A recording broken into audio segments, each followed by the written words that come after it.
o André Vizinho. Portanto, vai falar sobre aldeias sustentáveis. Portanto, ele é licenciado em Engenharia do Ambiente no ano 2003. Neste momento é formador profissional em Ambiente e Fotografia desde 2004. É designer de permacultura desde 2005. É pós-graduado em Economia Regional e Desenvolvimento Local em 2007. E desde 2011 é formador de transição aqui em Portugal.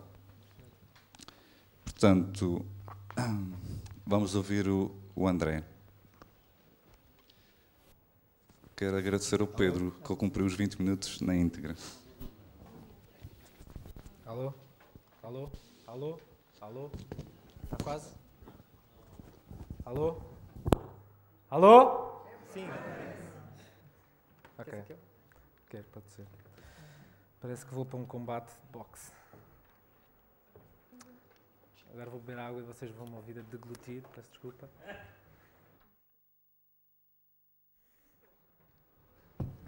Bom, então, bom dia a todos e a todas. O meu objetivo para esta sessão é empoderar-vos, ok? E para tal, a primeira pergunta que eu gostava de vos fazer é: quem de vocês tem uma casa, ou alguém da vossa família que tem uma casa numa aldeia ou numa vila em Portugal? Ok. Então, esta conversa é para vocês, mas também para os outros. Então, hoje falámos um bocado, as apresentações foram interessantes e falou-se de manhã sobre centralização versus descentralização.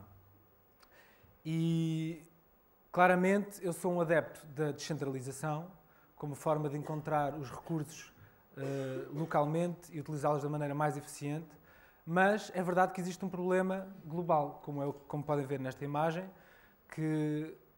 Alguém sabe o que é isto?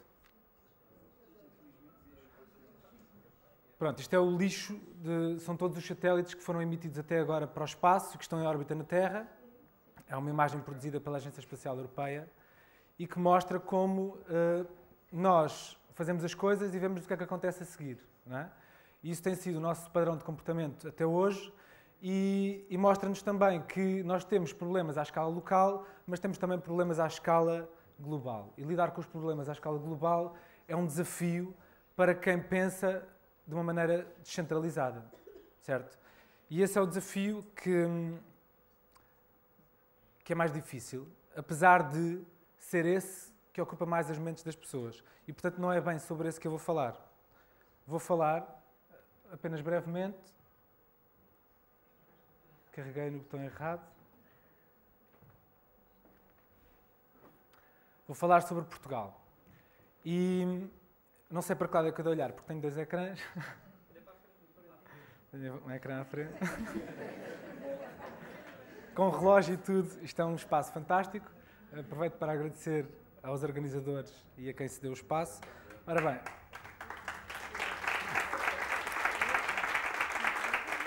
esta imagem que vocês estão a ver em dois sítios diferentes, concentrem-se só num, é uma imagem da distribuição da população em Portugal. Okay? Portanto, vocês podem ver que a população está distribuída em duas grandes áreas metropolitanas e o resto parece um espaço vazio. Ora, como vocês perceberam pelas apresentações anteriores e pela excelente apresentação do Pedro, obrigado, Pedro, porque fez uma excelente introdução e há muitas coisas que já não preciso dizer agora. Todo o modo de consumo e de convergência de energia, de fluxos para trás e para a frente em Portugal, centra-se nestas duas grandes áreas metropolitanas e, basicamente, estas cidades vão buscar os seus recursos, a sua energia, a áreas muito distantes. Ora, o objetivo para nós conseguirmos aproveitar os recursos localmente é não o fazer de áreas tão distantes, mas, como foi também falado hoje de manhã, conseguir que cada região seja sustentável dentro de si própria, sendo que, naturalmente, cada região vai compartilhar e trocar com as regiões à volta aquilo que tem a mais. Isto é básico. No entanto, não é isso que acontece. E eu perguntei-vos sobre as vossas aldeias, porquê? Porque, se vocês olharem para esta imagem, podemos pensar nesta imagem de outra maneira. Imaginem que não estamos a falar de população, mas que estamos a falar da intensidade com que utilizamos os recursos à volta do sítio onde moramos. Ok? Portanto, imaginem que Portugal é uma aldeia e que tem 2 casas. E que em cada casa vive uma família. Cada família tem, fora da sua casa, uma hortinha onde tem as coisas diárias para se alimentar, as ervas aromáticas, o tomate, as couves, as alfaces, que não precisa de ir comprar ao supermercado e que faz isso no fim de semana com as crianças. Ok? E depois, numa área um bocadinho a seguir, tem a produção animal, tem a floresta, etc. E depois, um bocadinho mais longe, tem os parques naturais e as áreas que não têm qualquer intervenção. Isto é um bocado a visão da permacultura num sistema de zonas de como é que nós conseguimos pôr, para ter o mínimo de trabalho possível, as coisas que precisam de mais atenção mais perto e as coisas que precisam de menos atenção mais longe, para não termos que ir lá todos os dias. Ora, se esta fosse a aldeia de Portugal, com 2 casas lá dentro, seria uma aldeia triste, só com 2 famílias,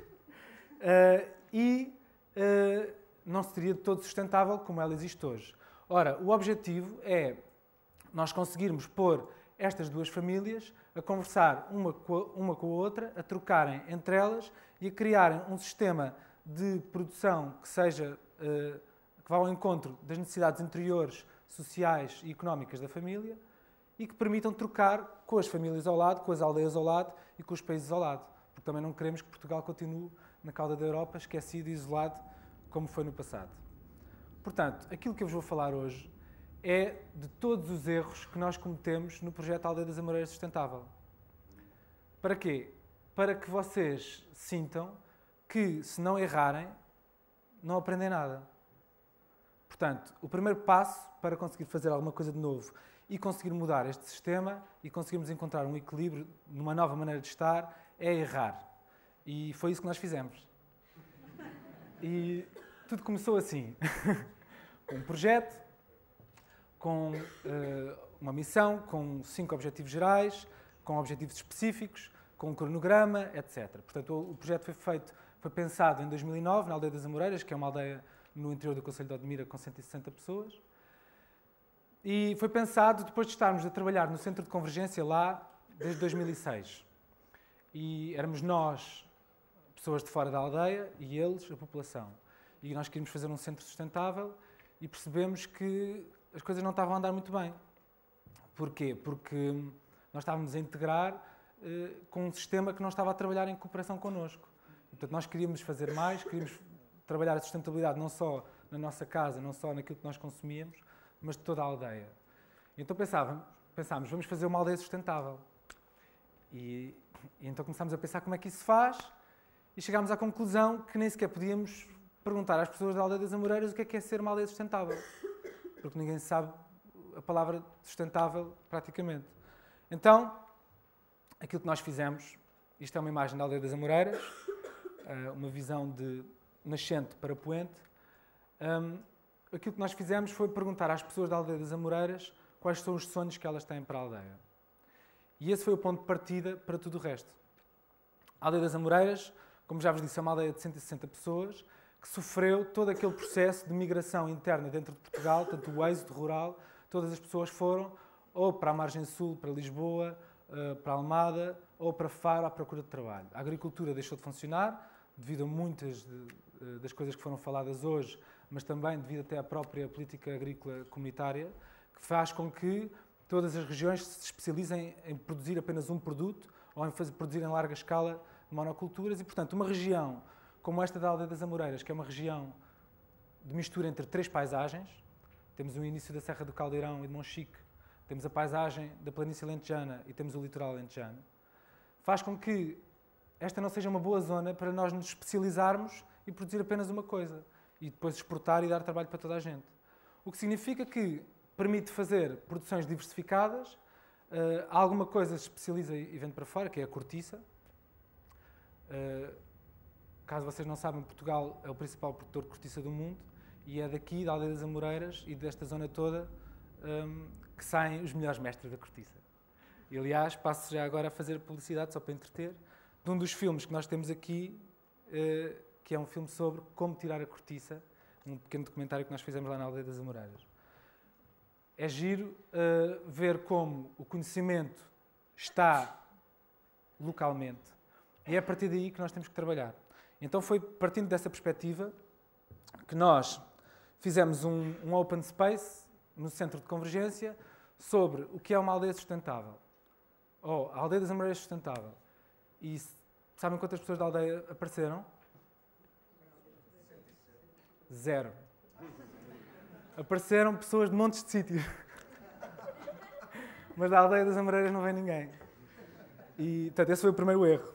Ou seja, o primeiro passo é perceber como é que as pessoas com quem nós estamos a trabalhar funcionam e convivem, e trabalham, e discutem, e pensam, e planeiam. E, portanto, daqui nós aceitámos que não somos estúpidos, então vamos aprender com isto e vamos para o outro lado. Então fomos para as ruas. Portanto, fomos para as ruas e fizemos reuniões, uma reunião em cada uma das ruas da aldeia, dividimos a aldeia em 7 zonas, e perguntámos a cada rua para nos ajudar a organizar isto, fizemos um lanchinho e perguntámos às pessoas quais são os sonhos que elas têm para a sua aldeia e como é que é a Aldeia das Amoreiras de sonho. Okay? Isto é aquilo que vocês podem fazer em qualquer contexto.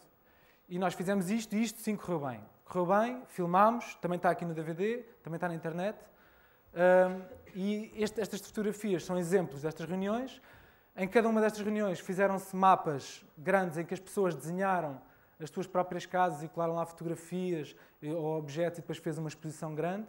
E fez-se um filme, precisamente porque alguma parte da população da Aldeia das Amoreiras não sabe ler. Talvez uns 15%. E, portanto, para conseguir chegar a toda a gente, nós fizemos o filme para que as pessoas vissem e ouvissem os sonhos dos seus vizinhos. E, portanto, a partir daqui nasce o conceito de a visão para onde é que a Aldeia das Amoreiras quer ir. Isto para nós era o ponto de partida para pensar assim, se não somos nós que mandamos na aldeia, se o Presidente da Junta também não manda propriamente na aldeia, faz coisas, tem alguns recursos e faz algumas coisas, a Câmara, etc, etc e tal, aquilo que, para fazer um plano para toda a aldeia, sistémico, para que as pessoas sintam a responsabilidade sobre os seus próprios recursos e sintam o limite dos recursos que têm que os gerir bem. Para isso, elas têm que ter uma visão comum. Para isso, elas têm que ter a perspectiva de que há várias visões comuns dentro da aldeia. Para isso, elas têm que ter a perspectiva de que somos nós que estamos a pensar sobre o nosso espaço, não é mais ninguém. Não são os técnicos que vêm cá mandar bitites e dizer-nos o que é bom e a gente diz se gosta ou se não gosta. Pronto, e é a partir daqui que nasce essa visão. Foi um sucesso incrível e estes aqui são os sonhos da Aldeia das Amoreiras, em maio e junho de 2010. Portanto, se nós hoje perguntássemos às pessoas da aldeia quais são os sonhos que elas têm, com certeza, alguns já foram realizados e outros seriam novos, não é? Portanto, isto é um mapa com os sonhos em que dá para ver uns numerozinhos que são o número de pessoas que disseram aquele sonho. Portanto, nós pusemos os sonhos tal qual como as pessoas o disseram e depois agrupámos em grandes sonhos, de certa forma. E a partir daqui fizemos uma quantidade de coisas, eu vou simplificar e pôr só aqui algumas delas. Fizemos um inquérito a toda a Aldeia das Amoreiras, com 24 voluntários, um inquérito de 1h30 a cada casa e depois mais um de 1 hora a cada pessoa da aldeia, só para sabermos o que é que as pessoas consomem, o que é que as pessoas produzem, o que é que as pessoas sabem ensinar, o que é que as pessoas querem aprender, bem, uma quantidade de coisas, entre as quais, em que sonho é que elas querem ajudar a tornar realidade. E a partir daí, fizemos reuniões à volta de um sonho, de cada um dos sonhos. E imaginem o que é que aconteceu. Primeira reunião. Não.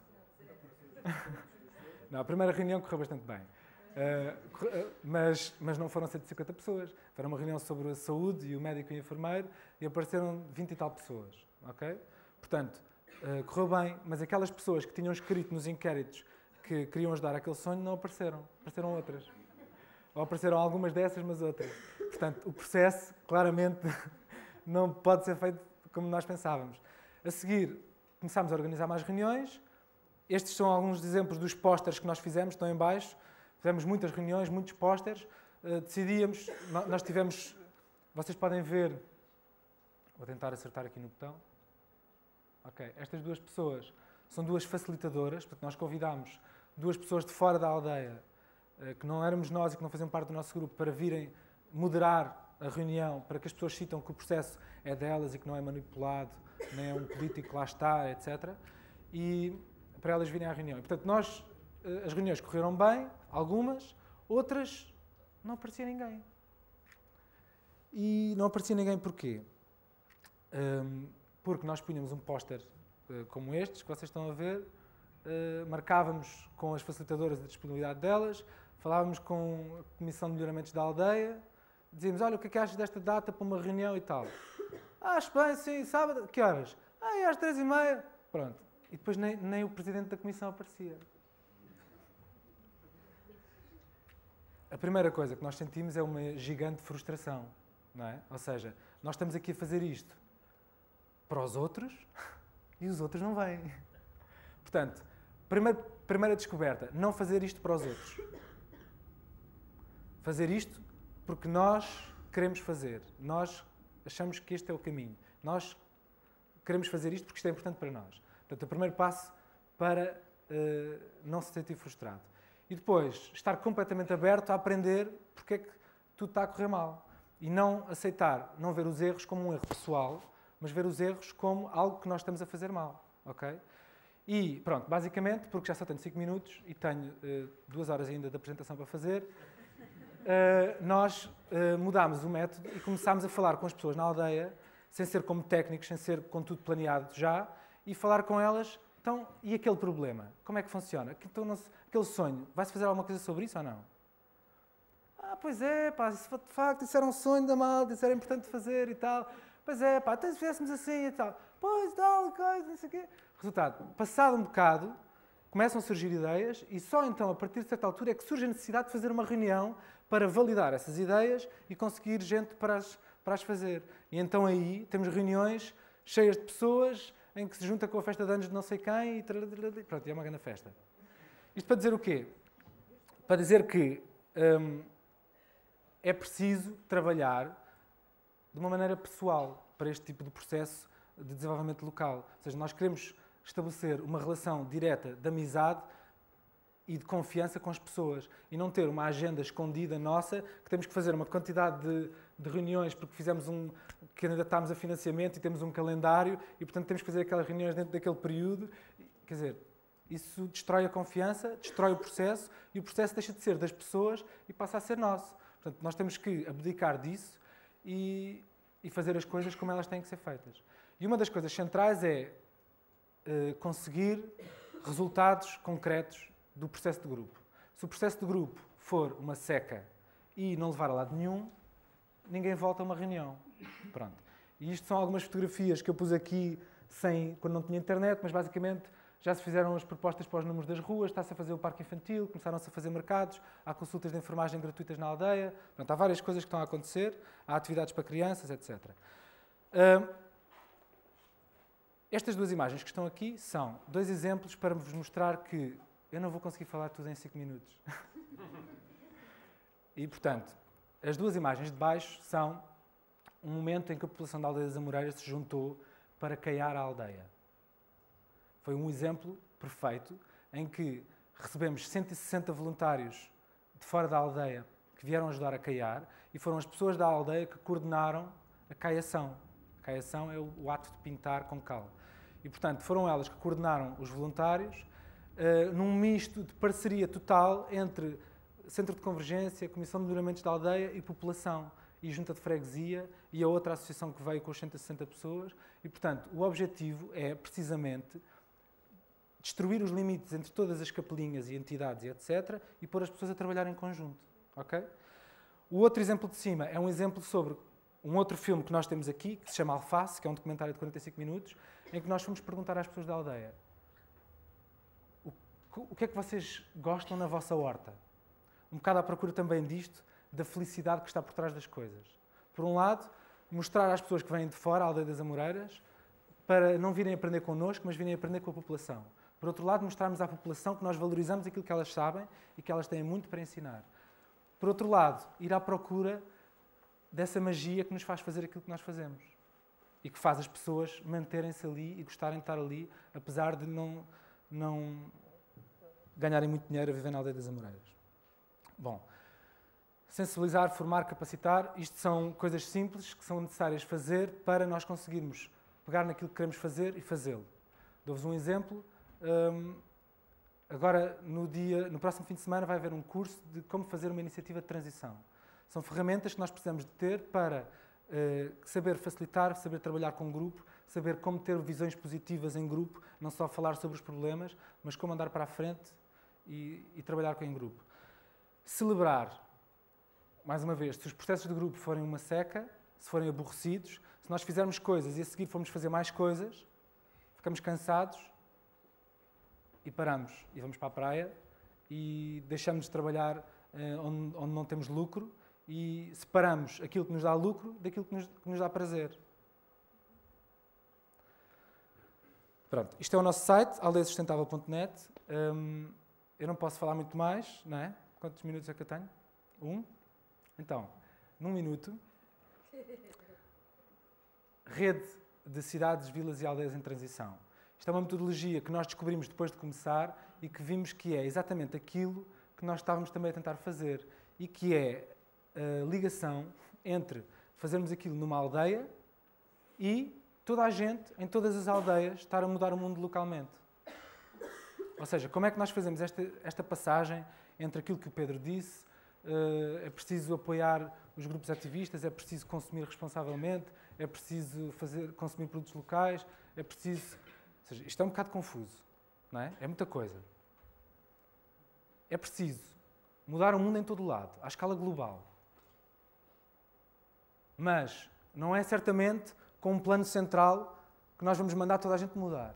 Então tem que ser aproveitando os recursos locais, com as pessoas, portanto tem que ser toda a gente em todo o lado. E isso cabe-vos a vocês. Ok?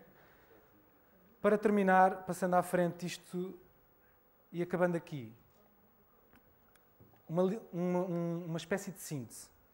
Temos o eu enquanto consumidor, eu enquanto pessoa que ama, pessoa que pensa, pessoa que faz, pessoa que tem uma família, eu enquanto consumidor responsável.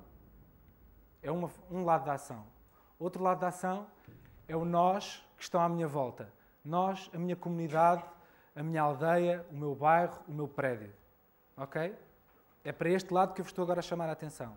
E depois temos o outro lado, que é o lado do global. O lado das campanhas, o lado das petições, o lado da política geral, setorial, holística ou sistémica, como vocês quiserem chamar, em vários setores, em várias escalas, mas muito maior do que aquilo que é a nossa escala individual.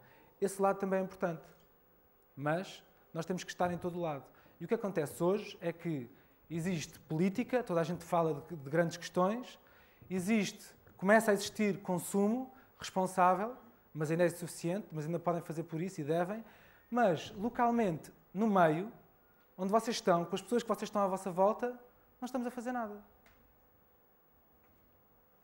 E, portanto, a minha apresentação termina aqui com um voto de confiança para vocês, que vocês sabem errar, com certeza, melhor que eu.